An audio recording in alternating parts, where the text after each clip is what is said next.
Capítulo 87. O café da manhã do dia seguinte foi servido em uma alcova próxima aos quartos dos 3 detidos, e foi deveras requintado. Havia uma variedade considerável de comida e mais do que o suficiente de tudo. Seldon estava sentado à mesa com uma pequena montanha de salsichas apimentadas diante de si, ignorando totalmente as sombrias previsões estomacais e digestivas feitas por Dors. Raiz disse: aquela dona, a madame prefeita disse, quando veio me ver ontem de noite, que... Ela foi vê-lo? Perguntou Seldon. Foi. Disse que queria ter certeza que eu estava confortável. E que vai me levar no zoológico, quando tiver a chance. Zoológico? Seldon olhou para Dors. Que tipo de zoológico eles podem manter em Trantor? De gatos e cachorros. Há alguns animais nativos, disse Dors. Imagino que eles importem alguns animais de outros mundos. Há também os animais que todos os mundos têm, mais nos outros do que em Trantor, é claro. Na verdade, o zoológico de Wai é muito famoso. Talvez seja o melhor do planeta, depois do zoológico imperial. Ela é uma coroa legal, comentou Raiz. Não tão coroa assim, respondeu Dors, mas ela certamente está nos alimentando bem. É verdade, admitiu Seldon. Depois que o café da manhã terminou, Raiz partiu para explorar. Uma vez que Dors e Seldon tinham se retirado para o quarto de Dors, ele disse, com evidente descontentamento: não sei por quanto tempo nos deixarão sozinhos. Ela obviamente planejou maneiras de ocupar o nosso tempo. Acho que temos pouco do que reclamar, no momento, respondeu Dors. Estamos muito mais confortáveis aqui do que em Mikogen ou em Dal. Ou em Dors, você não está sendo conquistada por essa mulher, está? Perguntou Seldon. Ou eu? Por Rachelle? É claro que não. Como pode achar isso? Ora, você está confortável. Está bem alimentada. Seria natural relaxar e aceitar o que o destino trouxer. Sim, muito natural. E por que não fazemos isso? Escute, ontem à noite você estava me contando sobre o que acontecerá se ela vencer. Posso não conhecer muito de história, mas estou disposto a aceitar a sua palavra e, na verdade, faz sentido até para quem não sabe muito do assunto. O império se fragmentará e os pedaços que sobrarem vão guerrear entre si até, sabe-se lá quando. Ela precisa ser impedida. Concordo, disse Dors. Ela precisa ser impedida. O que não consigo enxergar é como resolveremos esse pequeno detalhe. Ela olhou para Seldon, semicerrando os olhos. Ari, você não dormiu muito bem ontem à noite. Dormiu? Você dormiu? Ele perguntou. No caso dele, era óbvio que não. Dors observou por um momento, com uma expressão preocupada encobrindo seu rosto. Você não conseguiu dormir e ficou pensando em destruição galáctica por causa do que eu falei? Ela perguntou. Por isso e por algumas outras coisas. Então, ele sussurrou. Será que podemos entrar em contato com Cheterum Min? Tentei entrar em contato quando tivemos que fugir da polícia em Dal. Ele não veio. Tenho certeza de que recebeu a mensagem, mas não veio. Pode ser que, por alguma dentre inúmeras razões, ele simplesmente não teve como vir até nós.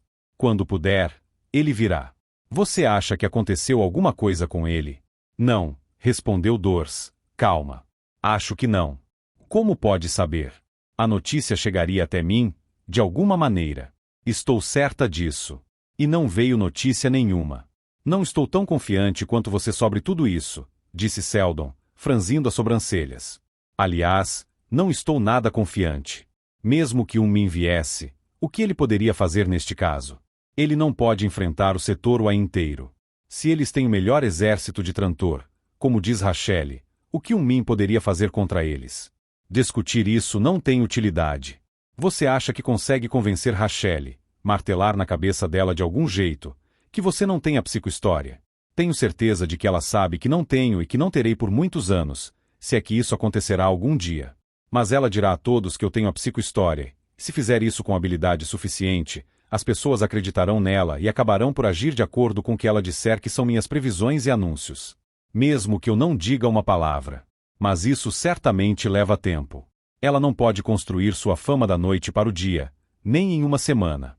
Para fazer direito, ela talvez precise de 1 ano. Talvez, mas eu não sei. Seldon caminhava de um lado ao outro pelo aposento, virando-se nos calcanhares quando alcançava uma das extremidades. Haveria pressão para que ela agisse rápido. Ela não me parece ser o tipo de pessoa que cultiva o hábito da paciência. E o pai idoso, Mannix IV, estaria ainda mais impaciente. Ele deve sentir a aproximação da morte. Se trabalhou por isso a vida toda, preferiria que acontecesse uma semana antes da sua morte, e não uma semana depois. Além disso, ele parou e olhou à volta. Além disso, o quê? Acho que não estamos sendo vigiados. Acontece que eu decifrei o problema da psicohistória. Você conseguiu. Os olhos de Dors se arregalaram. Você conseguiu resolver. Não resolver completamente. Isso talvez leve décadas, ou séculos. Mas agora sei que ela é praticável, não apenas teórica. Sei que ela pode ser resolvida e preciso de tempo, de paz e de instalações para trabalhar nela. O império precisa ser mantido inteiro até que eu aprenda, ou possivelmente que meus sucessores aprendam. A melhor maneira de mantê-lo assim ou como minimizar o desastre, caso ele se fragmente apesar de nossos esforços. Foi a noção de ter um ponto de partida para o meu objetivo, e não a incapacidade de trabalhar nele, que me manteve acordado durante a noite. Capítulo 88. Na manhã do quinto dia dos 3 em Y, Dors estava ajudando Reich a vestir uma roupa formal com a qual nenhum dos dois estava familiarizado. Com sentimentos conflitantes, Reich olhou para si mesmo no espelho e viu uma imagem refletida que o encarava com exatidão, imitando todos os seus gestos, sem nenhuma inversão de esquerda e direita. Reich nunca tinha usado um espelho antes e não conseguiu resistir à tentação de tentar tocá-lo, para depois rir, quase constrangido, quando sua mão passou através da imagem, enquanto a mão da imagem tentou cutucá-lo, sem sucesso. Eu tô estranho, ele disse, enfim. Ele observou a túnica que vestia, feita de um material muito flexível e com cinto filigranado. Então passou as mãos em uma gola rígida que subia como um cone até passar de suas orelhas. Minha cabeça parece uma bola numa tigela. Mas é esse tipo de coisa que as crianças ricas usam aqui em Y. Todo mundo vai admirá-lo e invejá-lo. Com meu cabelo todo achatado, claro. Você vai usar esse chapéu redondo. Vai fazer minha cabeça parecer mais ainda ser uma bola. Então não deixe ninguém chutá-la. Agora, lembre-se do que falei. Preste atenção no que acontecer e não se comporte como uma criança. Mas eu sou uma criança, ele disse, observando Dors com os olhos imensos de uma expressão inocente. Me surpreende ouvir você dizer isso, respondeu Dors. Tenho certeza de que você se considera um adulto de 12 anos. Reich abriu um sorriso malandro. Certo. Vou ser um espião legal. Não é isso que estou pedindo. Não se arrisque. Não se esconda atrás de portas para escutar conversas. Se você for pego, não será bom para ninguém. Especialmente para você. Ah, deixa disso, moça. O que você acha que eu sou? Uma criança? Você acabou de dizer que é, não disse, Reich? Basta ouvir tudo o que for dito sem parecer que está ouvindo. E memorize o que você escutar. Depois conte para nós. É bem simples. Bem simples para você pedir, senhorita Venabili, bem simples para eu fazer, disse Reich, com o mesmo sorriso malandro. E tome cuidado. Pode apostar. Reich deu uma piscadela. Um criado, tão friamente mal educado quanto somente um criado arrogante conseguia ser, veio para levar Reich até o local onde Rachel o esperava. Ele provavelmente não verá o zoológico, disse Seldon, pensativo, enquanto observava os dois se afastarem, pois estará muito concentrado em ouvir. Não sei se é correto envolver o menino em um perigo como esse. Perigo? Eu duvido. Reich foi criado na pobreza de Billy Bottom, lembra-se? Acho que ele é mais malandro para essas coisas do que eu e você juntos. Além disso, Rachel gosta dele e verá tudo que ele fizer como algo positivo. Mulher infeliz. Você sente pena dela, Dors? Você quer dizer que ela não merece solidariedade porque é a filha de um prefeito que se auto-intitula prefeita e porque quer destruir o império? Talvez você esteja certo. Mas, mesmo assim, é possível sentir um pouco de solidariedade por alguns aspectos da vida dela. Por exemplo, ela teve um amor que lhe trouxe infelicidade. Isso é bem óbvio. Sem dúvida, ela já teve o coração partido, e ficou assim por algum tempo, pelo menos. Você já teve um amor que lhe trouxe infelicidade, Dors? Perguntou Seldon. Dors pensou por 1 ou 2 instantes. Na verdade, não, ela respondeu. Estou envolvida demais com meu trabalho para ter meu coração partido. Foi o que pensei. Então por que perguntou? Eu poderia estar errado. Ou e você? Seldon pareceu desconfortável. Sim, é fato, ele respondeu. Já tive tempo livre para ter meu coração partido. Ou, pelo menos, rachado seriamente. Foi o que pensei. Então por que você perguntou? Não por achar que eu poderia estar errada, eu garanto. Só queria ver se você mentiria. Não mentiu, e estou contente. Houve uma pausa. 5 dias se passaram e nada aconteceu, disse Seldon. Exceto que estamos sendo bem tratados, Ari. Se os animais pudessem pensar, eles achariam que estavam sendo bem tratados quando estivessem em engorda para o abatedouro. Devo admitir que ela está de fato engordando o império para o abate. Mas quando ela estiver pronta, imagino. Ela se gabou de que poderia executar o golpe de Estado em apenas um dia, disse Seldon, e a impressão que tive foi que ela poderia fazer isso em qualquer dia. Mesmo que pudesse, ela iria querer garantias de que poderia incapacitar a reação imperial, e isso levaria tempo. Quanto tempo? Ela planeja usar a mim para neutralizar a reação, mas não está fazendo nenhum esforço para isso. Não há nenhum sinal de que ela esteja tentando aumentar minha importância. Não sou reconhecido em nenhum lugar de Wai. Não há nenhuma multidão vaina se juntando para me ovacionar. Não há nada nas holotransmissões de notícias. É quase como se você estivesse magoado por não estar ficando famoso, sorriu Dors. Você é ingênuo, Ari. Ou não é um historiador, o que, no caso, dá na mesma.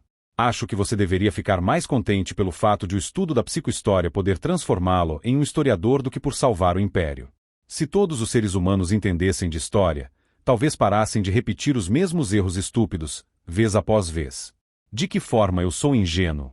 Perguntou Seldon, erguendo a cabeça e encarando Dors com o nariz em pé. Não fique ofendido, Ari. Na verdade, acho que essa é uma de suas características atraentes. Eu sei. Isso provoca seus instintos maternais e você foi encarregada de cuidar de mim. Mas de que forma eu sou ingênuo? Ao pensar que Rachelle tentaria apresentar você como um profeta para a população geral do Império. Ela não conseguiria nada dessa maneira. É muito difícil convencer rapidamente quatrilhões de pessoas. Existe inércia social e psicológica, e não só inércia física. Ao falar sobre isso abertamente, tudo que ela conseguiria é alertar Demerzeu. Então o que ela está fazendo?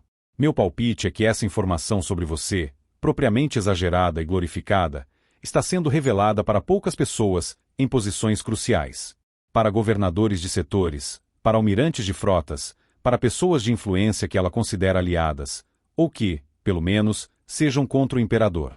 Uma centena dessas pessoas que se junte a ela poderá confundir os legalistas por tempo suficiente para que Rachelle estabeleça sua nova ordem com a firmeza necessária para eliminar qualquer resistência que venha a surgir. Pelo menos, imagino que seja esse o raciocínio. E ainda não tivemos notícias de Unmin. Tenho certeza de que ele está fazendo alguma coisa sobre isso. É importante demais para ele ignorar. Já lhe ocorreu que ele pode estar morto?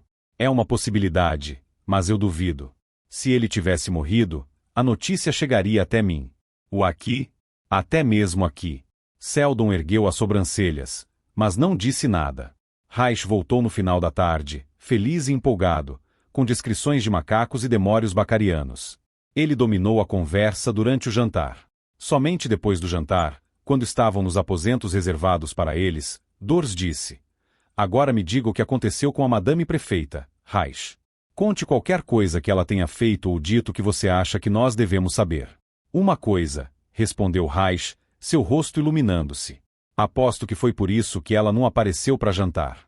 O que foi? O zoológico estava fechado, mas não pra gente, sabe?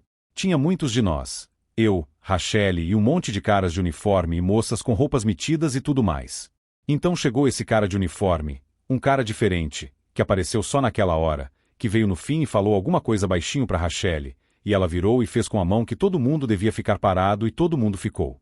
Aí ela foi um pouco na frente com esse cara novo, para conversar com ele sem que ninguém ouvisse. Mas eu continuei sem dar bola e fiquei olhando para as jaulas diferentes e meio que cheguei perto de Rachelle para ouvir. Ela disse como eles ousam, e estava bem brava. E o cara de uniforme, ele estava nervoso. Eu só olhei rapidinho porque eu estava tentando fazer que eu estava olhando os animais, então fiquei mais ouvindo. Ele disse que alguém, eu não lembro o nome, mas era um general ou coisa assim. Ele disse que esse general disse que os oficiais tinham jurado amizade pro pai da Rachelle. Jurado lealdade, interveio Dors. Alguma coisa assim, e que eles estavam nervosos de ter que fazer o que uma dona mandou. Ele disse que eles queriam um velhote ou que, se ele tivesse meio doente, que ele tinha que escolher algum cara para ser prefeito, não uma dona. Não uma dona? Tem certeza? Foi o que ele disse. Ele meio que sussurrou. Ele estava tão nervoso e Rachel estava tão brava que ele quase não conseguia falar. Ela disse, vou acabar com ele. Todos eles vão jurar lealdade para mim amanhã e quem se recusar terá motivo para se arrepender antes mesmo de passar a hora. Foi bem isso que ela disse. Ela separou o grupo e todos nós voltamos e ela não disse nem uma palavra para mim na volta. Ficou sentada lá, com cara raivosa e malvada. Ótimo, disse Dors. Não conte isso para ninguém, Raish. Claro que não. Era isso que você queria? Sim, era o que eu queria. Você fez bem, Raish. Agora vá para seu quarto e esqueça tudo isso. Não pense mais no assunto. Depois que ele foi embora, Dors virou-se para Seldon e disse, isso é muito interessante. Filhas já sucederam pais, e mães também, e assumiram prefeituras e outros cargos altos, em diversas ocasiões. Houve até imperatrizes no trono, como você com certeza sabe, e não consigo pensar em nenhuma ocasião na história imperial em que servir uma mulher tenha sido um problema. É de se estranhar que uma coisa desse tipo tenha surgido agora, em Wai. E por que não? Perguntou Seldon. Estivemos recentemente em Mikogen, onde mulheres são tratadas sem a mínima estima e não poderiam assumir nenhuma posição de poder, por menor que fosse. Sim, claro, mas é uma exceção. Existem outros lugares nos quais as mulheres dominam. Mas, na maior parte, o governo e o poder político têm sido mais ou menos igualitários. Se existe uma tendência de homens ocuparem cargos altos, é geralmente porque as mulheres tendem a ser mais inclinadas à maternidade, por uma questão biológica. Mas qual é a situação em Wai? Igualitária, até onde eu sei. Rachel não hesitou ao assumir o poder da prefeitura e imagino que o velho Manix não tenha hesitado ao ceder o poder a ela. E ela ficou surpresa e furiosa ao encontrar dissidência masculina. Creio que ela não esperava por isso. Você está obviamente feliz com tudo isso, comentou Seldon. O porquê? Simples. Isso me parece tão incomum que deve ter sido algo arquitetado. Imagino que o Min seja o arquiteto. Você acha? Perguntou Seldon, pensativo. Sim, eu acho, disse Dors. Sabe, eu também acho, respondeu Seldon. Capítulo 89. Era o 10º dia em Wai, de manhã, o sinalizador de visitante de Ariseldon soou e a voz aguda de Raish gritou. Amo. Amo Seldon. É guerra. Seldon precisou de um momento para acordar e saiu desajeitadamente da cama. Tremia sutilmente. Os Vainos gostavam de suas casas um pouco mais frias, ele descobrira logo no começo de sua estadia, quando abriu a porta. Raish pulou para dentro do quarto, empolgado e de olhos arregalados. O amo Seldon. Eles pegaram Manix, o velho prefeito. Eles vieram. Quem pegou? Raish? Os imperiais. Os jatos apareceram ontem de noite, por toda parte. As holotransmissões de notícias só falam nisso. Tá passando no quarto da senhorita. Ela disse para eu deixar-se dormir, mas achei que se ia querer saber. E você estava certo. Seldon, depois de um momento para vestir um roupão, entrou abruptamente no quarto de Dors. Ela estava totalmente vestida e assistia ao holovisualizador na alcova. Atrás da imagem nítida e diminuta de uma escrivaninha estava um homem, com o símbolo espaçonave Sol destacado na parte esquerda de sua roupa. Havia 2 soldados, um de cada lado. Eles também tinham o símbolo espaçonave Sol e estavam armados. O oficial que estava sentado dizia, está sob o controle pacífico de Vossa Majestade Imperial. O prefeito Manix está bem, em segurança e em posse completa de seus poderes políticos, sob a tutela de tropas imperiais amigáveis. Em breve, ele fará um pronunciamento para pedir calma a todos os Vainos e para pedir que qualquer soldado Vaino que ainda esteja em combate entregue suas armas. Havia outras holotransmissões de noticiário com diversos apresentadores e vozes sem emoção, todos com braçadeiras imperiais. A notícia era sempre a mesma. Essa ou aquela unidade das forças de defesa Vainas havia se rendido depois de alguns tiros simbólicos, ou às vezes, sem resistência nenhuma. O centro desta ou daquela cidade tinha sido ocupado. As imagens eram de situações quase idênticas em que multidões Vainas observavam solenemente as forças imperiais que marchavam pelas ruas. Foi tudo executado com perfeição. Ari, disse Dors. A surpresa foi completa. Não houve nenhuma chance de resistência e nenhuma reação teve relevância. Em seguida, o prefeito Manix IV apareceu, conforme prometido. Ele estava com a postura ereta e, talvez para manter as aparências, não havia nenhum imperial na cena, apesar de Seldon ter quase certeza de que muitos deles deviam estar presentes, fora do alcance da câmera. Manix estava velho, mas sua força, apesar de cansada, ainda era aparente. Seus olhos não encaravam a holocâmera e as palavras eram ditas como se ele fosse forçado a dizê-las. Mas, como havia sido prometido, seu discurso aconselhou os vainos a permanecerem calmos, a não oferecerem resistência, a evitarem que o ai fosse prejudicado, a cooperarem com o imperador que, esperava-se, teria uma vida longa no trono. Nenhuma menção a Rachele, disse Seldon. É como se a filha não existisse. Ninguém a mencionou, respondeu Dors. E esse lugar, que é, afinal, a casa dela, ou uma das casas, pelo menos, não foi atacado. Mesmo que ela consiga escapar e se refugiar em algum setor vizinho, duvido que estará em segurança em qualquer lugar de Trantor. Talvez não, alguém disse, mas ficarei segura aqui por algum tempo. Rachele entrou. Estava propriamente vestida, propriamente calma. Até sorria, mas não era um sorriso positivo. Em vez disso, era uma exibição fria de dentes. Por um momento, os três a observaram com surpresa. Seldon imaginou se ela ainda teria algum de seus servos ou se eles a haviam abandonado ao primeiro sinal de dificuldades. Vejo, Madame Prefeita, disse Dors, com tom frio, que seus anseios por um golpe de Estado não podem se sustentar. Aparentemente, alguém se antecipou à senhora. Ninguém se antecipou a mim. Eu fui traída. Meus oficiais foram corrompidos, e contra toda história e racionalidade, se recusaram a lutar por uma mulher e obedeceriam apenas a seu antigo mestre. E, traidores que são, permitiram que o antigo mestre fosse capturado para que ele não pudesse liderá-los em uma força de resistência. Ela olhou à volta, à procura de uma cadeira, e se sentou. E agora o império continuará sua decadência e morrerá. Eu estava preparada para oferecer-lhe vida nova. Creio que o império tem evitado um período indefinido de batalhas e destruição desnecessárias, disse Dors. Considere isso um conforto, Madame Prefeita. Foi como se Rachele não a tivesse escutado. Tantos anos de preparação, ela disse, destruídos em uma única noite. Ela ficou ali, vencida, derrotada, e parecia ter envelhecido 20 anos. Era impossível fazer isso em apenas uma noite, respondeu Dors. O suborno de seus oficiais, se foi isso mesmo que aconteceu, deve ter demorado algum tempo. Ou no que diz respeito a isso, disse Rachele, Demerzeu é um mestre e eu obviamente o subestimei. Como ele fez isso, eu não sei. Ameaças, subornos, discursos convincentes e ilusórios.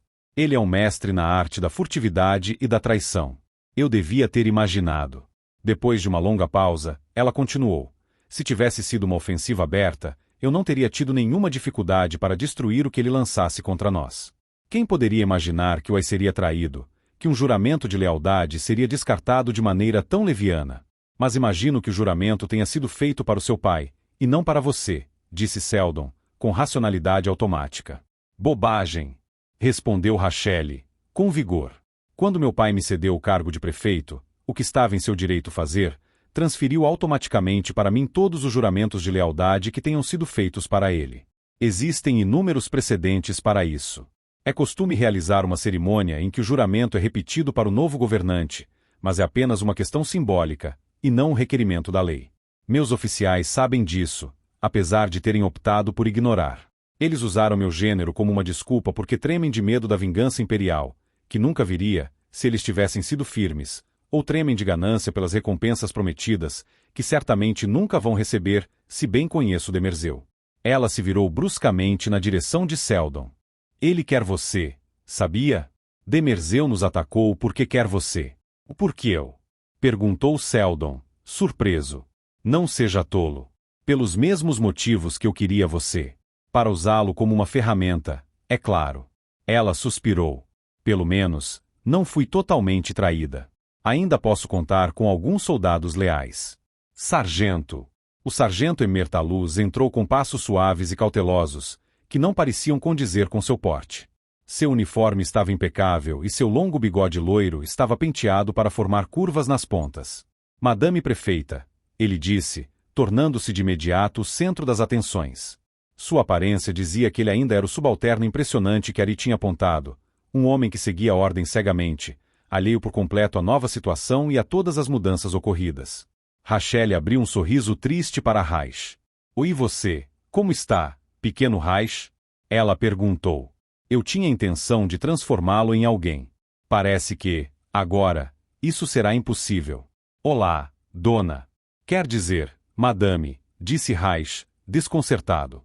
Ele tinha intenção de transformar você em alguém, Dr. Selden, continuou Rachel, e esse é outro motivo pelo qual preciso implorar por perdão. Será impossível. Quanto a mim, madame, a senhora não precisa ter arrependimentos. Mas eu tenho. Não posso simplesmente deixar que Demerzel o leve. Isso seria uma vitória grande demais para ele, e pelo menos isso eu posso impedir. Eu não trabalharia para ele, madame, garanto. Assim como não teria trabalhado para a senhora. Não é uma questão de trabalho. É uma questão de ser usado como ferramenta. Adeus, Dr. Selden. Sargento, desintegre-o. O sargento sacou o desintegrador no mesmo instante. Dors, com um grito intenso, avançou, mas Selden esticou-se e a segurou pelo cotovelo. Tentou contê-la desesperadamente. Para trás, Dors, ele gritou, ou ele a matará. Mas ele não matará a mim. Você também, Reich. Para trás. Não se mexam. Selden encarou o sargento. Você hesita, sargento, porque sabe que não deve atirar. Eu poderia tê-lo matado há 10 dias, mas não fiz. E você me deu sua palavra de honra, naquele momento, de que me protegeria. O que você está esperando? Vociferou Rachel. Eu ordenei que o mate, sargento. Selden não disse mais nada. Ficou imóvel enquanto o sargento, com olhos arregalados, segurava o desintegrador com firmeza, apontado para sua cabeça. Você recebeu a sua ordem. Gritou Rachel. Você me deu sua palavra, disse Selden, calmamente. Desonra, não importa o que eu faça, disse o sargento Talus, engasgado. Sua mão pendeu e o desintegrador foi ao chão. Então você também me traiu. Rosnou Rachel. Antes que Selden pudesse se mover ou que Dor se libertasse dele, Rachel pegou o desintegrador, apontou para o sargento e ativou o contato. Selden nunca tinha visto alguém ser atingido por um desintegrador. Por algum motivo, talvez por causa do nome da arma, ele esperava por um barulho alto, uma explosão de carne e sangue. Mas o desintegrador Vaino, pelo menos, não fez nada disso.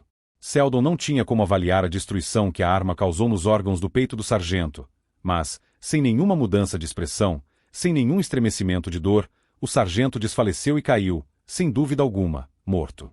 E Rachel apontou o desintegrador na direção de Selden com uma convicção que acabou com qualquer esperança de que ele estaria vivo dali a um segundo. Foi Reich quem agiu no momento em que o sargento caiu. Colocando-se entre Selden e Rachel, ele agitou as mãos freneticamente. Dona, ele berrou, não atire. Por um instante, Rachel pareceu confusa. Saia do caminho, Reich, ela disse, não quero machucar você. Aquele momento de hesitação foi tudo de que Dors precisou. Soltando-se violentamente de Selden, ela se jogou na direção de Rachel com um mergulho baixo.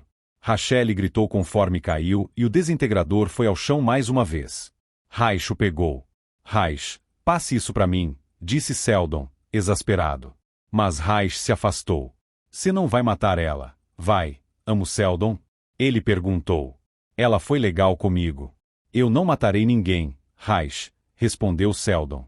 Ela matou o sargento e teria me matado, mas preferiu não atirar por causa do risco de machucar você. Por isso, vamos deixá-la viver. Agora era Selden que se sentava, segurando o desintegrador sem intenção de usá-lo, enquanto Dors tirava o chicote neurônico do outro coldre do sargento morto. Eu cuido dela a partir de agora, Selden, disse uma nova voz. Min. Finalmente, disse Selden, com súbita alegria, ao vê-lo. Peço desculpas por ter demorado tanto, Selden. Eu tinha muito que fazer. Como você está, Dra? Venabili? Imagino que essa seja a filha de Mannix, Rachel. Mas quem é o garoto? Reich é um jovem dalita, amigo nosso, disse Selden. Soldados entraram no aposento e, depois de um pequeno gesto de Min, seguraram os braços de Rachel de maneira respeitosa. Dors, que não precisava mais continuar tão vigilante por causa da outra mulher, limpou as próprias roupas com as mãos e esticou a blusa. Selden percebeu subitamente que ainda estava de roupão. Rachel, agitando-se para se livrar dos soldados com uma expressão de desprezo, apontou para Min. Quem é esse? Ela perguntou a Selden. É Sheter Min, respondeu Selden, meu amigo e protetor neste planeta. Seu protetor? Rachel riu com selvageria. Seu tolo.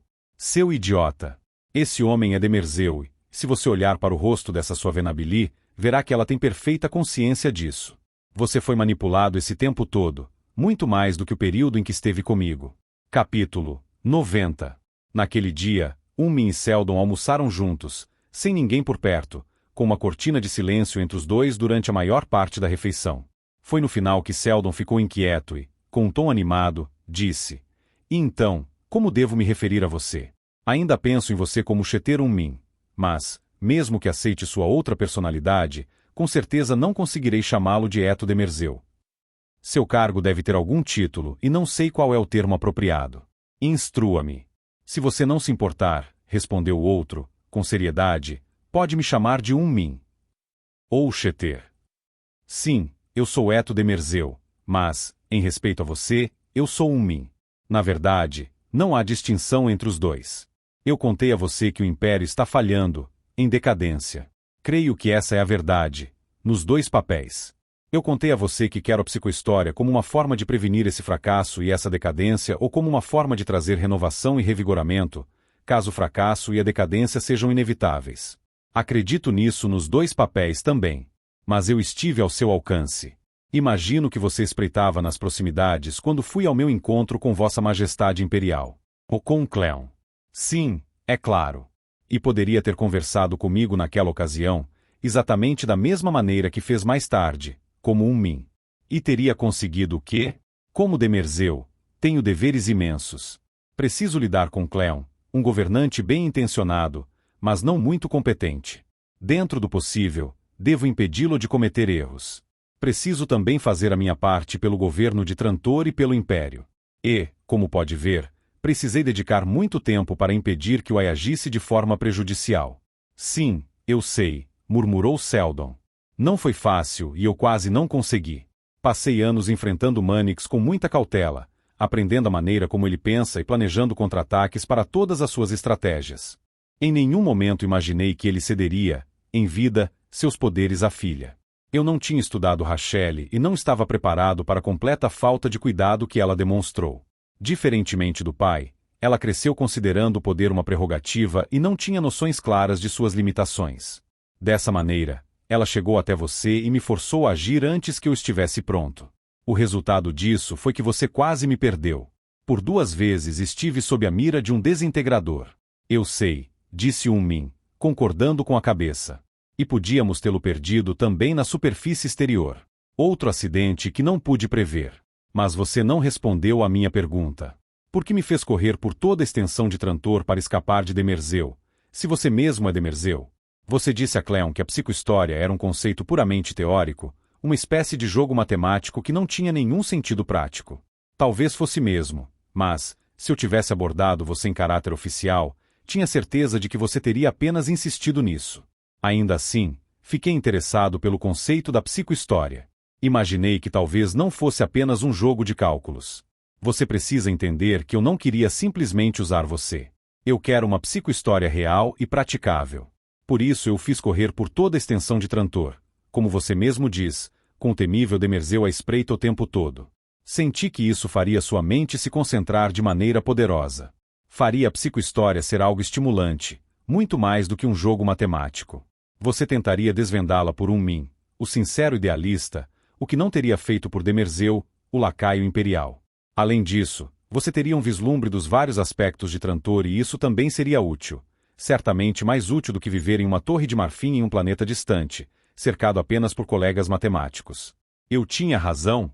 Você fez algum progresso? Na psicohistória? Perguntou Seldon. Sim, Min, fiz progressos. Achei que você já soubesse. Como eu saberia? Eu contei a Dors. Mas não contou a mim. De qualquer maneira, conte-me agora. Isso é uma boa notícia. Não totalmente, disse Seldon. Consegui apenas um vago ponto de partida. Mas é um ponto de partida. É o tipo de ponto de partida que pode ser explicado a alguém que não é matemático. Acho que sim. Acontece que, desde o começo, eu enxergava a psicohistória como uma ciência que dependia da interação entre 25 milhões de mundos, cada qual com população média de 4 bilhões de pessoas. É um número impossível. Não há nenhum jeito de lidar com algo dessa complexidade. Se eu quisesse chegar a algum resultado, Se houvesse algum caminho para descobrir uma psicohistória útil, eu precisaria, antes de qualquer coisa, encontrar um sistema mais simples. Por isso, pensei em voltar no tempo e lidar com um único planeta. Um mundo que tivesse sido o único ocupado pela humanidade na nebulosa era da pré-colonização galáctica. Em Mycógen, os habitantes falaram sobre um mundo original chamado Aurora, e em Dal, ouvi histórias sobre um mundo original chamado Terra. Achei que poderia se tratar do mesmo mundo com nomes distintos, mas esses conceitos eram suficientemente diferentes em pelo menos um aspecto essencial que tornava o sistema impossível. E, mesmo assim, não importava.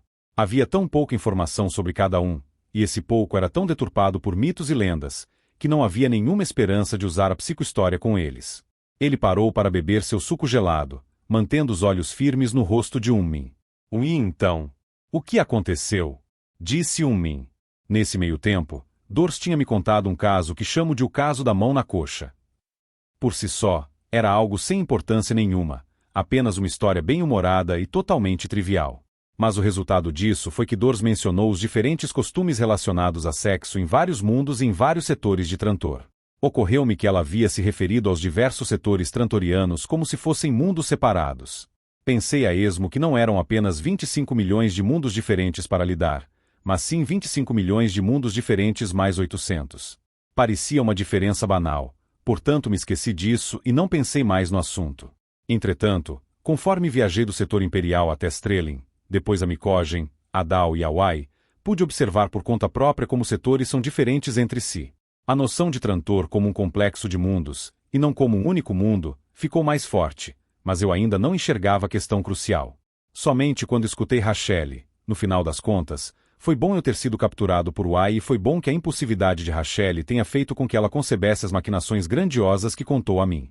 Quando escutei Rachelle, ela disse que tudo o que queria era Trantor e alguns mundos nas imediações. Aquilo era um império por si só, segundo ela, descartando os mundos exteriores como um nada longínquo. Foi naquele momento que, em um piscar de olhos, enxerguei o que deveria estar escondido entre meus pensamentos havia algum tempo. Por um lado, por ser um mundo de população gigantesca, composto por 800 pequenos mundos, Trantor tinha um sistema social extraordinariamente complexo. Era complexo o suficiente para fazer a psicohistória ser significativa e, mesmo assim, era simples o bastante, em comparação ao Império como um todo, para talvez permitir que a psicohistória fosse praticável.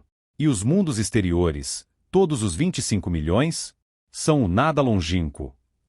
É claro que eles têm efeito em Trantor e são afetados por Trantor, mas são efeitos secundários.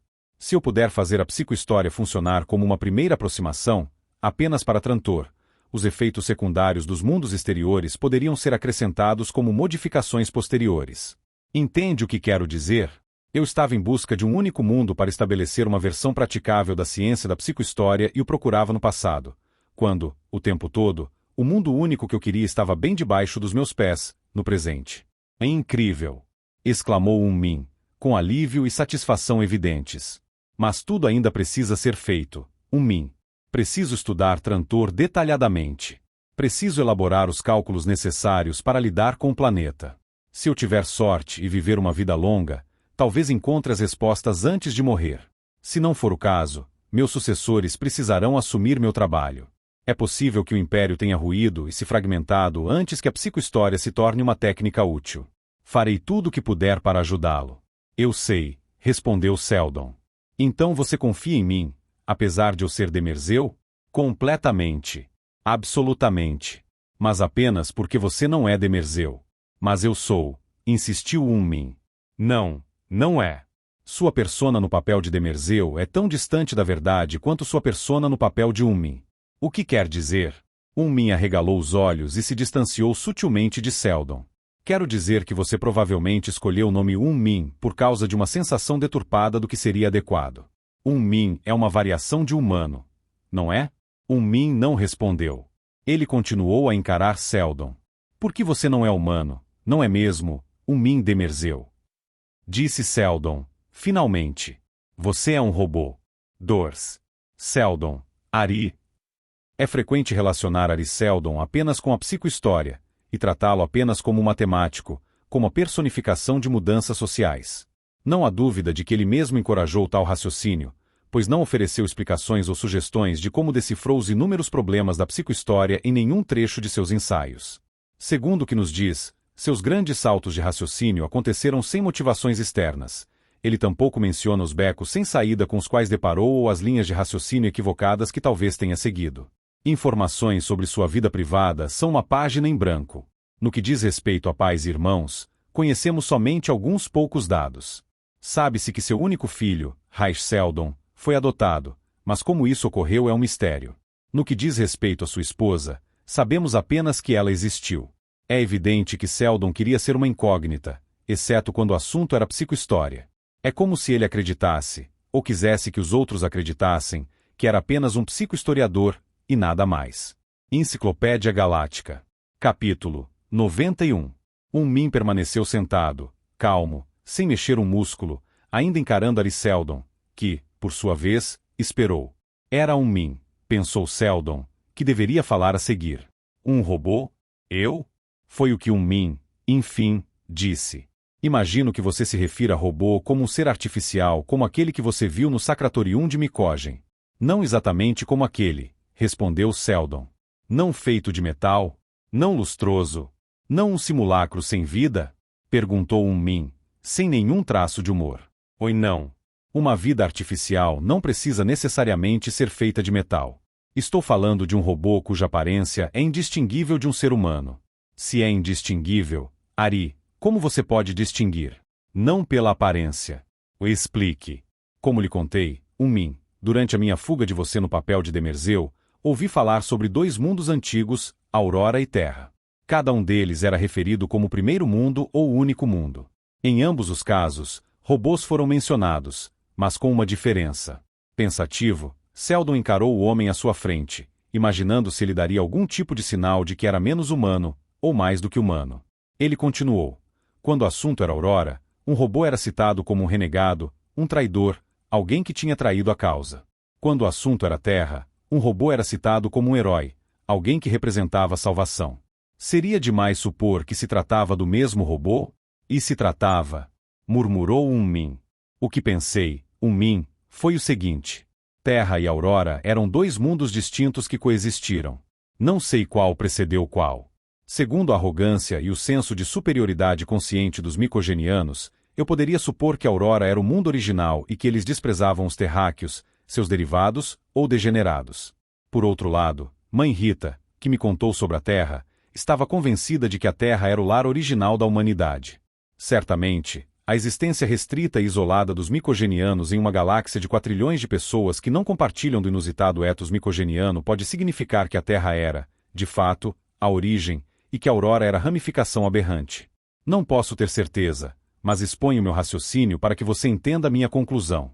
Estou acompanhando. Min concordou com a cabeça. Por favor, continue. Esses mundos eram inimigos. Mãe Rita fez questão de me dizer isso. Quando comparei os micogenianos, que pareciam corporificar a Aurora, e os Dalitas, que pareciam corporificar a Terra, imaginei que a Aurora, independentemente de ter sido o primeiro ou o segundo, era o mais avançado, aquele que poderia criar robôs mais elaborados, até mesmo indistinguíveis dos seres humanos em aparência. Portanto, tal robô foi concebido e fabricado em Aurora. Mas ele era um renegado. Desertou a Aurora. Para os terráqueos, ele era um herói, portanto deve ter se juntado à Terra. Por que ele fez isso? Quais teriam sido os motivos em sua mente? Eu não sei. Você com certeza quer dizer os motivos em seus circuitos, disse Min. Talvez, respondeu Seldon. Mas, com você sentado à minha frente, tenho dificuldades de considerar o robô um objeto inanimado. Mãe Rita estava convencida de que o robô herói dela, ainda existe e que voltaria quando sua presença fosse necessária. Parece-me que não há nada de impossível na ideia de um robô imortal. Ou, pelo menos, um robô que é imortal enquanto a reposição de peças gastas não fosse interrompida. Ou até mesmo o cérebro? Perguntou Min. Até mesmo o cérebro. Na verdade, não sei nada sobre robôs, mas imagino que um novo cérebro possa usar os registros do cérebro antigo. Além disso, Mãe Rita sugeriu poderes mentais incomuns. Pensei, deve ser isso. Posso ser, em muitos aspectos, um romântico, mas não sou tão romântico a ponto de acreditar que um único robô, ao passar de um lado para o outro de um conflito, alteraria o curso da história. Um robô não poderia garantir a vitória da Terra, tampouco fazer a derrota de Aurora ser inevitável, a não ser que houvesse alguma coisa diferente, alguma coisa peculiar nesse robô. Mas lhe ocorreu, Ari, disse Unmin, que você está lidando com lendas, lendas que podem ter sido distorcidas ao longo dos séculos e dos milênios, a ponto, inclusive, de acrescentar um véu sobrenatural a eventos totalmente banais? Você consegue acreditar na ideia de um robô que não apenas pareça humano, mas que também viva para sempre e que tenha poderes mentais? Está começando a acreditar em super-humanos? Sei muito bem o que são lendas e não sou do tipo de pessoa que se envolve com elas e que pode vir a acreditar em contos de fadas. Ainda assim, quando essas histórias são provadas por certos acontecimentos inesperados que testemunhei e que eu mesmo vivi, por exemplo, Unmin, eu confiei em você desde o momento em que o conheci. Sim, você me ajudou voluntariamente a enfrentar aqueles dois marginais, e dessa forma, conseguiu uma predisposição da minha parte, já que, naquele momento, eu não sabia que eles tinham sido contratados por você e faziam o que você tinha mandado. Mas isso não importa. Não, disse Unmin, com, enfim, um traço de humor na voz. Eu confiei em você. Fui facilmente persuadido a não voltar para Helicon e a me transformar em um andarilho intrantor. Acreditei em tudo que você me contou, sem questionar. Coloquei-me totalmente em suas mãos. Em retrospecto, vejo que eu não estava agindo como agiria normalmente. Não sou uma pessoa facilmente manipulável, mas foi o que aconteceu. Não cheguei nem a considerar estranho o fato de eu estar me comportando de uma maneira tão diferente de mim. Você é quem se conhece melhor, Ari. Não foi apenas comigo. Como é possível que Dors Venabili, uma mulher linda com uma carreira admirável, tenha abandonado essa carreira para se juntar a mim em minha fuga? Como é possível que ela tenha arriscado a própria vida para salvar a minha, aparentemente assumindo a função de me proteger como um dever sagrado e se tornando irredutível a esse respeito? Simplesmente porque você pediu. Eu de fato pedi isso a ela, Ari. Mas ela não me parece ser o tipo de pessoa que faria uma mudança tão radical na própria vida apenas porque alguém pediu. Tampouco posso acreditar que foi porque ela se apaixonou loucamente por mim à primeira vista e não conseguiu se conter.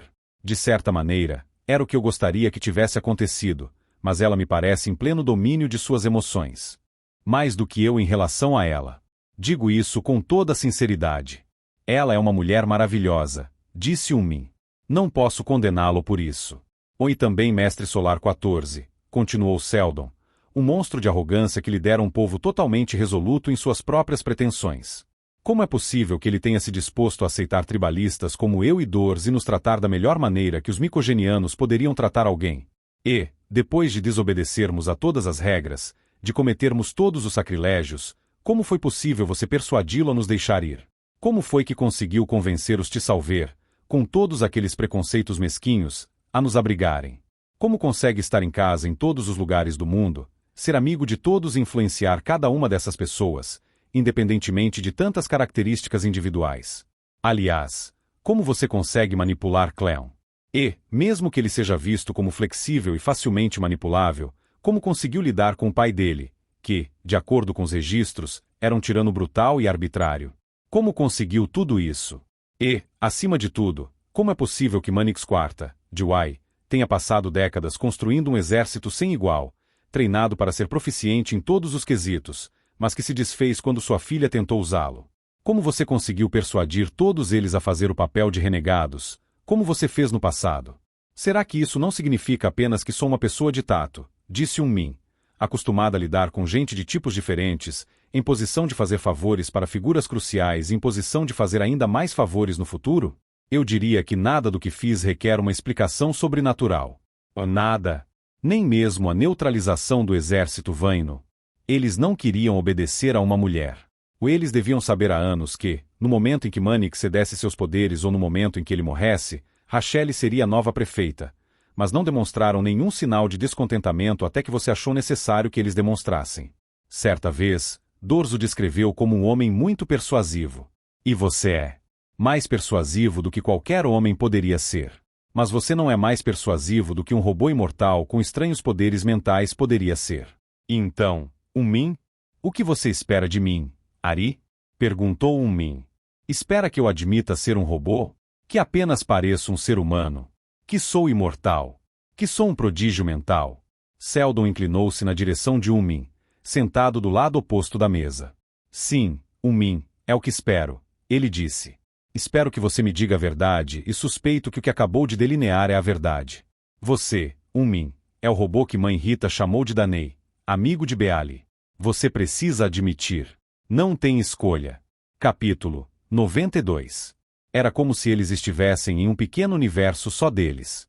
Ali, no coração de Wai, com o exército Vaino sendo desmantelado pelas forças imperiais, os dois ficaram em silêncio, um diante do outro. Ali, no centro dos eventos que o planeta inteiro, e talvez a galáxia inteira, estava observando, havia uma pequena bolha de isolamento total, dentro da qual Seldon e Min jogavam um jogo de ataque e defesa. Seldon tentando forçar uma nova realidade, Min não tomando nenhuma atitude para aceitar essa nova realidade. Seldon não temia interrupções. Ele tinha certeza de que a bolha em que estavam era uma barreira que não poderia ser penetrada. De que os poderes de Min, ou melhor, os poderes do robô, manteriam todos à distância, até que o jogo estivesse terminado. Você é um sujeito engenhoso, Ari, disse Min, finalmente.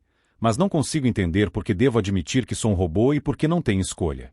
Tudo o que você disse pode ser verdade como fatos. Seu comportamento, o comportamento de Dors, de Mestre Solar, dos Tissalver, dos generais Vainos. Tudo pode ter ocorrido conforme sua explicação, mas isso não significa que a sua interpretação do significado desses fatos seja verdadeira. De certo, tudo o que aconteceu pode ter uma explicação natural. Você confiou em mim porque aceitou o que eu disse. Dors considerou sua segurança importante porque ela, como historiadora, acredita que a psicohistória é crucial. Mestre Solar e Tissalver me deviam favores sobre os quais você não sabe nada, e os generais Vainos ficaram ressentidos com o governo de uma mulher. Só isso. Por que devemos apelar para o sobrenatural? Diga-me, Min, você realmente acredita que o Império está ruindo e realmente considera importante não permitir que isso aconteça sem que tentemos salvá-lo ou que, pelo menos, amorteçamos a queda? Sim, eu realmente acredito, respondeu Min. Por algum motivo, Seldon sabia que a afirmação era sincera. E você realmente quer que eu desvende os detalhes da psicohistória e acredita que não conseguiria fazer isso por conta própria? Não tenho capacidade para isso. E você acha que apenas eu posso lidar com a psicohistória, apesar de eu mesmo duvidar disso em alguns momentos? Sim. Portanto, deve achar que, se puder me ajudar de alguma maneira, você precisa me ajudar. Sim, eu acho. E sentimentos pessoais, motivações egoístas, não poderiam fazer parte disso? Perguntou Seldon. Um sorriso tênue e breve passou pelo rosto sério de Min. Por um momento, Seldon percebeu um deserto vasto e árido de cansaço por trás do comportamento tranquilo dele. Construiu uma longa carreira ignorando todos os sentimentos pessoais e motivações egoístas. Ele respondeu. Então, peço sua ajuda. Posso consolidar a psicohistória baseando-me apenas em Trantor, mas encontrarei dificuldades. Eu talvez consiga superá-las, mas seria muito mais fácil fazer isso se eu tivesse algumas informações essenciais. Por exemplo, o primeiro mundo da humanidade foi a Terra ou a Aurora? Ou foi algum outro completamente diferente? Qual era a relação entre a Terra e a Aurora? Algum dos dois colonizou a galáxia, ou os dois? Se tiver sido um deles, por que não o outro? Se foram os dois, como isso foi decidido? Existem mundos descendentes de ambos ou de apenas um deles? Como os robôs foram abandonados? Por que Trantor se tornou o mundo imperial, e não outro planeta? O que aconteceu com a Aurora e com a Terra nesse meio tempo? Existem 1000 perguntas que eu poderia fazer neste exato momento e podem surgir centenas de milhares conforme eu continuar meus estudos. Você me deixaria na ignorância e permitiria que eu falhasse, Min, ou me elucidaria e me ajudaria a ser bem-sucedido? Se eu fosse robô, disse Min, será que teria espaço em meu cérebro para todos os 20.000 anos de história envolvendo milhões de mundos diferentes? Eu não sei qual é a capacidade do cérebro robótico. Não sei qual é a capacidade do seu cérebro. Mas, se você não tiver essa capacidade, deve ter as informações que não pode armazenar registradas em segurança num lugar que permitiria que você as resgatasse, caso fosse necessário. E, se você tem tudo isso e eu preciso de tudo isso, como pode recusar e sonegar esse conteúdo? E, se você não puder sonegar, como pode negar que é um robô? Aquele robô, o renegado? Seldon reclinou-se e respirou fundo. Então, continuou. Portanto, vou perguntar mais uma vez. Você é aquele robô? Se você quer a psicohistória, precisa admitir. Se continuar negando que é um robô e se me convencer disso, minhas chances com a psicohistória ficam muito, muito menores. Então, depende de você. Você é um robô? Você é Danei? Tão sereno como sempre, Min respondeu. Sua argumentação é incontestável. Eu sou R. Daniel Olival. O R é a abreviação de robô. Capítulo 93. Rua Daniel Olival continuava a falar com calma, mas para Seldon, sua voz passará por uma mudança sutil, como se falasse com mais facilidade, agora que não assumia nenhum papel. Em 20.000 anos, disse Daniel, ninguém percebeu que sou um robô se não fosse minha intenção que ele ou ela soubesse. Em parte, porque os seres humanos abandonaram os robôs há tanto tempo que são poucos os que se lembram de que eles existiram em determinada época. E, em parte, porque eu de fato tenho a habilidade de detectar e influenciar as emoções humanas. A detecção não é nenhum problema, mas influenciar emoções é muito difícil para mim por causa de minha natureza robótica, por mais que eu possa fazê-lo sempre que quiser. Tenho essa capacidade, mas preciso lidar com minha determinação de não usá-la. Tento nunca interferir e o faço apenas quando não tenho nenhuma alternativa. E, quando interfiro, raramente faço mais do que fortalecer o mínimo possível algo que já está ali. Se eu puder atingir meus objetivos sem fazer nem mesmo isso, eu evito. Não foi necessário adulterar a mente de Mestre Solar 14 para que ele os aceitasse. Como você pode perceber, eu chamo de adulterar porque não é algo agradável de se fazer. Não precisei adulterar a mente dele porque ele realmente me devia favores e trata-se de um homem honrado, apesar das peculiaridades que você enxergou nele. Interferi na segunda vez, quando você tinha cometido o que ele considera sacrilégio, mas foi muito pouco. Ele não estava ansioso para entregá-lo às autoridades imperiais, das quais ele não gosta. Eu apenas fortaleci levemente essa relutância e ele entregou você aos meus cuidados, aceitando a argumentação que ofereci, a qual, sem a adulteração, ele teria considerado suspeita. Tampouco adulterei a sua mente de maneira perceptível. Você também desconfia dos imperiais. Hoje em dia, a maior parte dos seres humanos desconfia, o que é um fator importante na decadência e na deterioração do império. Além disso, você estava orgulhoso do conceito da psicohistória, orgulhoso de ter pensado nele. Você não se importaria de provar que se trata de uma disciplina praticável.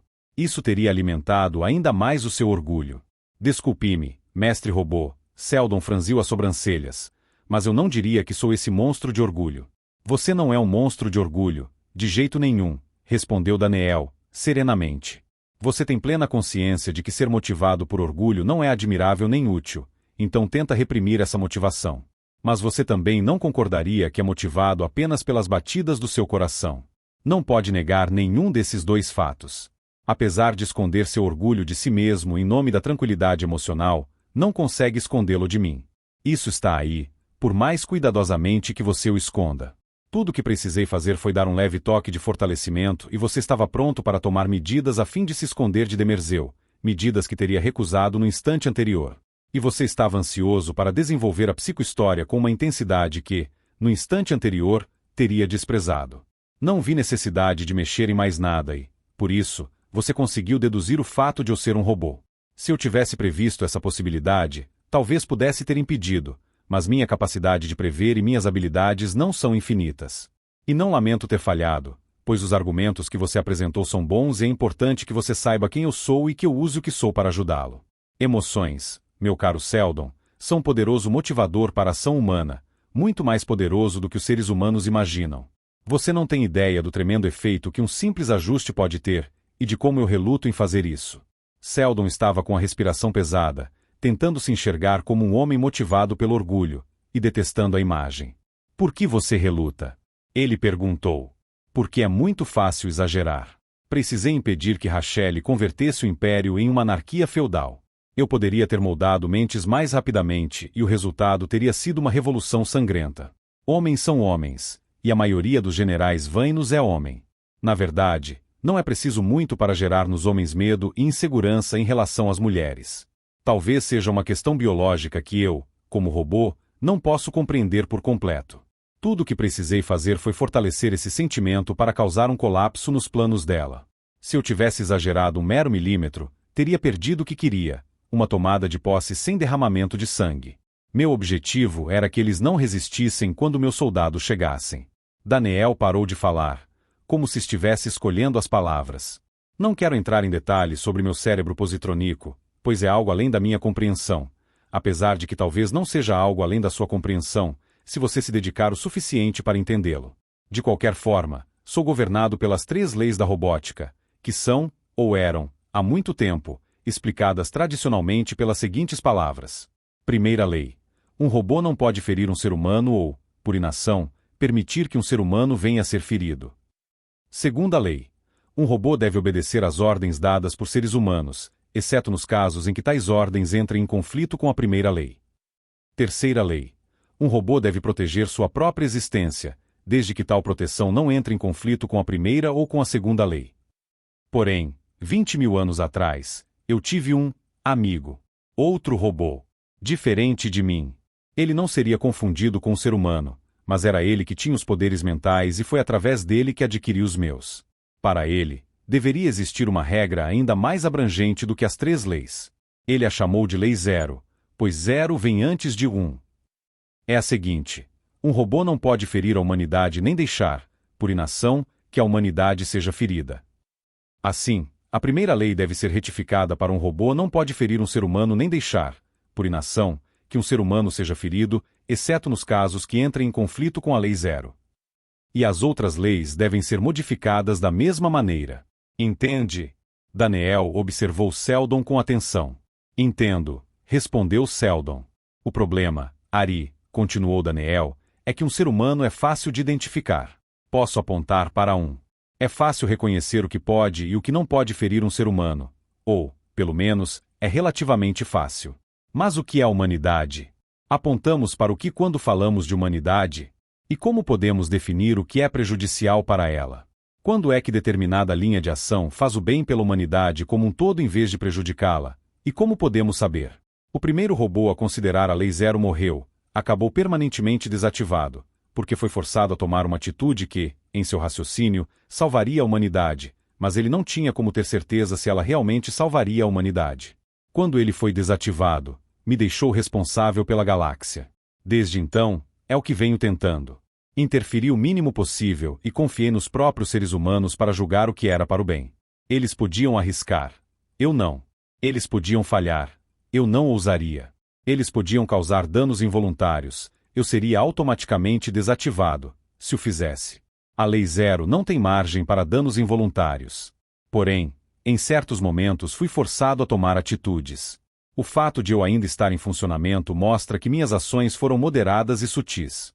Entretanto, conforme o Império começou a falhar e a decair, precisei interferir com frequência cada vez maior e já faz décadas que assumi o papel de Demerseu, tentando conduzir o governo de maneira a adiar a ruína, e acontece que continuo ativo. Quando você fez a sua apresentação na convenção decenal, percebi de imediato que na psicohistória havia uma ferramenta que talvez possibilitasse a identificação do que seria bom e do que seria ruim para a humanidade. Com ela, as decisões que tomássemos seriam menos cegas. Eu inclusive voltaria a confiar nos seres humanos para tomar essas decisões, e mais uma vez, interferiria apenas em momentos de emergência. Portanto, agi rápido para que Cleon soubesse de seu seminário e o convoquei. Então, quando ouvi sua recusa sobre o valor da psicohistória, fui forçado a pensar em alguma maneira de fazê-lo tentar mesmo assim. Você entende o meu raciocínio, Ari? Entendo, Min, respondeu Seldon, pasmo. Continuarei no papel de Min nas raras ocasiões em que eu puder vê-lo. Oferecerei todas as informações de que você precisar, e como Demerseu, vou protegê-lo o máximo que puder. Mas você nunca deve falar de mim como Daniel. Eu não faria isso, disse Seldon, apressadamente.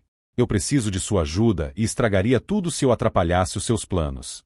Sim, eu sei que você não faria. Daniel sorriu com uma expressão de cansaço. Afinal, você é vaidoso o suficiente para querer o crédito exclusivo pela psicohistória. Você não iria querer que ninguém soubesse, jamais, que precisou da ajuda de um robô. O rosto de Seldon ficou vermelho e ele respondeu, mas eu não sou. Sim, você é, mesmo que esconda isso de si mesmo. E é algo importante, pois estou fortalecendo minimamente essa emoção em você para que nunca fale sobre mim para outras pessoas. Nem lhe ocorrerá que pode fazer isso. Eu suspeito que Dor já saiba, disse Seldon. Ela sabe sobre mim. E ela também não pode falar sobre mim para outras pessoas. Agora que vocês dois sabem da minha verdadeira natureza, podem conversar entre si livremente, mas com mais ninguém. Ari, preciso voltar às minhas funções. Em breve, você e Dor serão levados ao setor imperial. O menino, Raish, precisa vir comigo, interrompeu Seldon. Não posso abandoná-lo. E há um jovem dalita chamado Yugo Amaril. Entendo. Raish também será levado e você pode incluir quem quiser. Todos receberão o tratamento apropriado. E você trabalhará na psicohistória. Terá uma equipe. Terá os computadores e os materiais de referência necessários. Vou interferir o mínimo possível. Se houver alguma resistência contra o seu ponto de vista que não coloque a missão em perigo, você terá que resolvê-la sozinho. Espere, Min, disse Seldon, com urgência. E se, apesar de toda a sua ajuda e de todos os meus esforços, a psicohistória não puder ser transformada em uma ferramenta prática? E se eu fracassar? Nesse caso, continuou Daniel, tem um segundo plano em andamento. Um plano no qual trabalho há muito tempo, em outro mundo, com outra linha de raciocínio. É também algo muito difícil e, em certos aspectos, mais extremo do que a psicohistória. Talvez também fracasse, mas há maiores chances de sucesso se dois caminhos estiverem abertos, e não apenas um. Considere isso um conselho, Ari. Se você puder preparar um plano que possa prevenir que o pior aconteça, tente pensar em duas frentes, para que, se uma falhar, a outra continue. O império precisa ser estabilizado ou reconstruído sobre uma nova fundação. Que sejam duas, e não apenas uma, se possível. Ele se levantou. Agora, preciso voltar ao trabalho e você precisa começar o seu. Tudo será providenciado para você. Ele fez um último cumprimento com a cabeça e foi embora. Primeiro, preciso falar com Dors, disse Seldon, baixinho, conforme Daniel se afastou. Capítulo 94. O palácio foi dominado, disse Dors. Rachelle não será ferida. E você, Ari, voltará ao setor imperial. E você, Dors? Perguntou Seldon, em tom baixo e angustiado. Acho que voltarei para a universidade, ela respondeu. Meu trabalho está sendo negligenciado, minhas aulas estão sem professor. Não, Dors, você tem uma função maior do que essa. O qual? A psicohistória. Não posso realizá-la sem você. Claro que pode. Sou totalmente ignorante em matemática. E eu, em história. E precisamos dos dois. Dors riu. Acho que você, como matemático, é único, ela disse. Eu, como historiadora, sou apenas aceitável. Certamente não sou extraordinária. Você encontrará vários outros historiadores mais adequados para as necessidades da psicohistória do que eu. Nesse caso, Dors, eu digo que a psicohistória precisa de algo além de um matemático e de um historiador. Precisa também da convicção para lidar com o que provavelmente será um desafio para uma vida inteira. Sem você, Dors, eu não terei essa convicção. Claro que terá. Dors, se você não estiver comigo, eu não quero ter. Dors observou Seldon, pensativa. Esta discussão não levará a nada, Ari, ela respondeu. Min com certeza tomará essa decisão. Se ele me mandar de volta à universidade. Ele não mandará. Como pode ter certeza? Por que vou dizer isso a ele claramente? Se ele a mandar de volta à universidade, eu voltarei a Helicon e o Império pode se destruir à vontade. Você não está falando sério. É claro que estou. Você não entende que Min pode providenciar uma mudança em seus sentimentos para que você trabalhe na psicohistória mesmo sem mim? Min não faria algo tão arbitrário. Seldon negou com a cabeça. Eu conversei com ele. Ele não ousaria afetar demais a mente humana, pois precisa obedecer ao que chama de leis da robótica. Adulterar a minha mente a ponto de eu não querer você ao meu lado, Dors, significaria uma mudança do tipo que ele não pode arriscar. Por outro lado, se ele me deixar em paz e se você se juntar a mim no projeto, ele conseguirá o que quer, uma possibilidade verdadeira para a psicohistória. Por que ele iria querer outra coisa? Ele talvez não concorde por motivos dele. Dors também negou com a cabeça. Por que ele discordaria? Min pediu que você me protegesse, Dors. Ele cancelou o pedido? Não. Então ele quer que você continue a me proteger. E eu quero a sua proteção. Contra o quê? Agora você tem a proteção de Min, tanto como Demerseu quanto como Daniel, e de certo isso é tudo de que você precisa. Mesmo que eu tivesse a proteção de todas as pessoas e de todas as forças da galáxia, ainda assim seria a sua que eu iria querer. Então você não me quer para a psicohistória. Você me quer para a sua proteção. Não. Por que está distorcendo minhas palavras? Irritou-se Seldon. Por que está me forçando a dizer o que você já deve saber? Não é pela psicohistória nem por proteção que eu quero você. São apenas desculpas, e vou usar qualquer outra que se faça necessária. Eu quero você, apenas você. E se você quer o motivo verdadeiro, é porque você é você. Você nem me conhece. Não tem problema. Eu não me importo. E eu a conheço sim, de certa maneira. Melhor do que você pensa. É mesmo? Claro. Você segue ordens e arrisca a própria vida sem hesitação e sem preocupação aparente com as consequências. Você aprendeu a jogar tênis com uma rapidez impressionante. Aprendeu a usar facas com rapidez ainda mais impressionante, e foi impecável na luta contra Mahan. Foi sobre-humana, eu diria. Seus músculos são incrivelmente fortes e seu tempo de reação é incrivelmente rápido. De alguma maneira, você sabe dizer se alguém está entreouvindo uma conversa e pode entrar em contato com um Min de algum jeito que não envolve nenhum equipamento. E o que você acha de tudo isso? Perguntou Dors. Me ocorreu que um Min, em sua persona Rua Daniel Oliva, tem um encargo impossível. Como poderia um único robô guiar o Império? Ele deve ter ajudantes. Isso é óbvio. Milhões, eu imagino. Eu sou uma ajudante. Você é um ajudante. O pequeno Reich é um ajudante. Você é um tipo diferente de ajudante. De que maneira? Ari, diga o que você está pensando.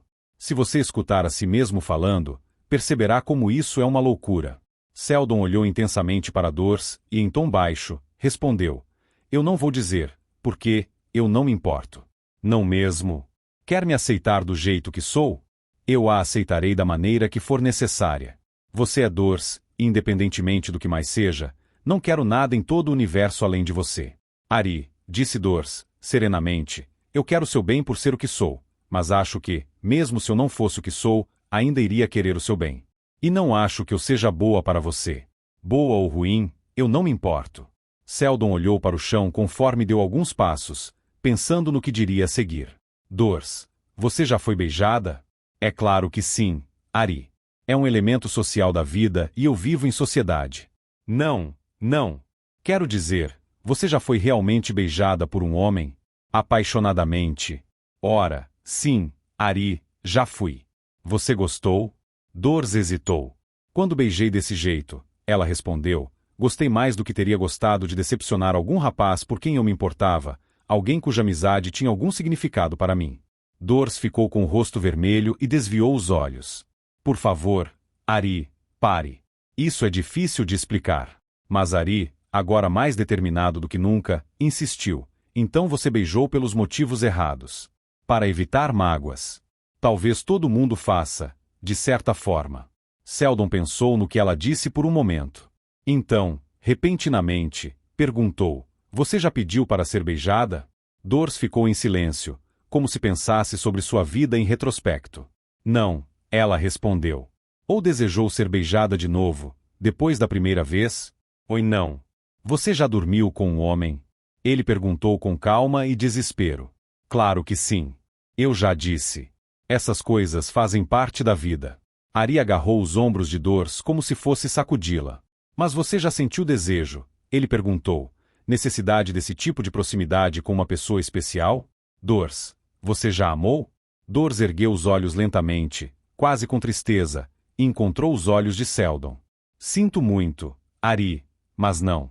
Seldon alargou, seus braços desfalecendo ao lado do corpo. Dors colocou gentilmente uma mão no braço de Seldon. Entende, Ari? Ela perguntou. Eu não sou o que você quer. A cabeça de Seldon pendeu e ele olhou para o chão. Ponderou sobre aquilo, tentou pensar racionalmente. E desistiu. Ele queria o que queria, e queria além de qualquer pensamento e além de qualquer racionalidade. Dors, mesmo assim, ele olhou para ela. Eu não me importo. Seldon a envolveu com os braços e aproximou sua cabeça lentamente, como se esperasse que ela desviasse enquanto a puxava para mais perto. Dors não se mexeu e Seldon a beijou, lenta, demorada, apaixonadamente, e os braços de Dors subitamente o abraçaram. Quando ele, enfim, parou, ela olhou para ele com olhos que refletiam seu sorriso e disse, me beije de novo, Ari. Por favor. Fim do livro. Sobre o autor Isaac Asimov nasceu em Petrovich, Rússia, em 1920. Naturalizou-se norte-americano em 1928. O bom doutor, como era carinhosamente chamado por seus fãs, escreveu e editou mais de 500 livros, entre os quais O Fim da Eternidade, Os Próprios Deuses e a série Fundação, contemplando a trilogia e outros 4 títulos que ampliam a saga, além das histórias de robôs. Asimov alcançou sucesso não apenas com suas mundialmente famosas obras de ficção científica, mas também com tramas de detetive e mistério, enciclopédias, livros didáticos, textos autobiográficos e uma impressionante lista de artigos sobre os mais variados aspectos da ciência. Morreu na cidade de Nova York em 1992.